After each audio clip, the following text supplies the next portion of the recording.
अभी हम अलग अलग परीक्षाओं के लिए अलग अलग पीटी लेते हैं। स्क्रीनिंग टेस्ट हम अलग अलग करके, जैसे हम लोग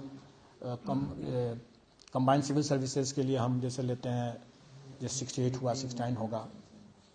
दूसरी तरफ हम CDPO के लिए भी अलग से पीटी लेते हैं। और भी कुछ परीक्षाएं हैं जिसके लिए हम पीटी लेते हैं, जिसका कि मोर और लेस पेपर सेम है। हम लोग public prosecutor, assistant public prosecutor का भी लेते हैं, तो उसका एक लॉ का थोड़ा सा अलग होता है, लेकिन बाकी सब पेपर सेम है।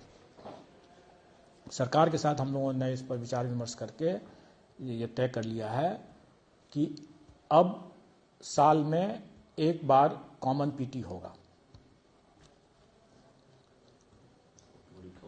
साल में एक बार कॉमन पीटी होगा। इसका मतलब ये हुआ कि 69th की जो परीक्षा होगी उसी में सम्मिलित हम करेंगे अन्य जो सिमिलर नेचर के जो एग्जाम्स पीटी का हम कराते हैं, जैसे CDPO का मैंने आपको एक उदाहरण दिया, और भी है, वो सभी का एक ही साथ होगा, परीक्षा एक साथ होगा।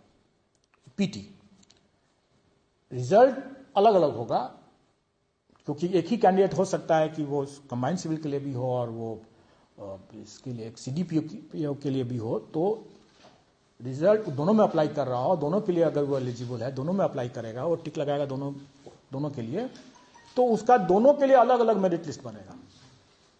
क्योंकि दोनों परीक्षा हम एक साथ ले रहे हैं, लेकिन बाकी चीज उसका सेपरेट है, तो इसीलिए वो एक ही परीक्षा देगा, उसका एक तरह समझें कि आप उसका एक स्कोर हो जाएगा, और उसके बाद वो वैकेंसी के हिसाब से चूंकि अलग है उसका मामला CDPO का, तो उसका उसी स्कोर से CDPO का भी उसका मेरिट लिस्ट निकल आएगा।